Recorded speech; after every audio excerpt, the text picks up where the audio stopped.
Applejack slowly regained consciousness to find herself lying flat on her belly, with a dull ache permeating her head. The farm pony groaned as she rubbed her temples, noting with great relief that her hat was still safely located in its rightful position atop her mane. As she massaged the pain to a more manageable level, she began to take stock of her surroundings. She was laying in something coarse and fine, sand from what she could tell, and she could hear the sound of waves nearby. She was obviously on a beach then, but the waves sounded off somehow. Applejack visited the Ponyville Lake weekly with her good friend Rainbow Dash, but it had never sounded like so much before. Deciding that her head was feeling good enough to get up, Applejack groggily stood, tentatively inching her eyes open as she did.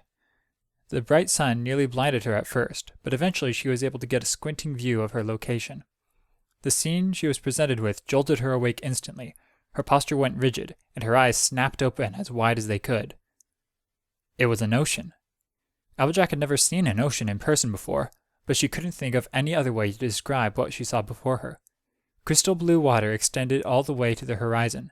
The late morning sun played across the waves near the shore, creating fanciful designs of light on the sandy floor beneath the waves. Looking out even further, the water seemed to continue without end.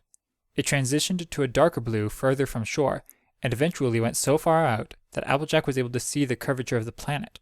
She reeled, struck with a wave of dizziness at the scale of it all. Eventually, she forced herself to turn away from the awe-inspiring sight. Upon turning around, she was finally able to take note of her immediate location.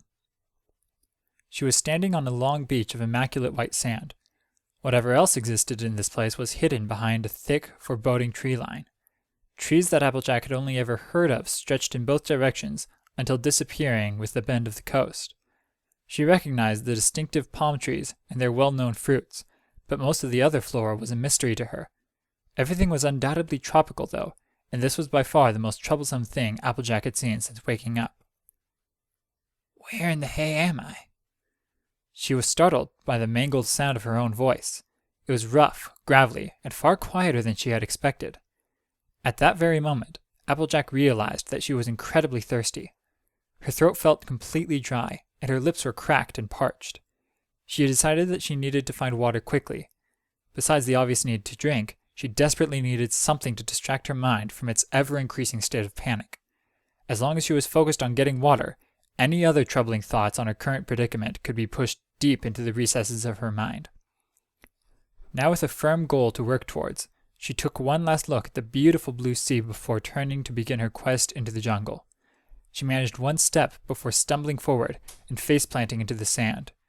She was taken off guard by the sudden fall, resulting in a mouthful of sand and a marked increase in her headache.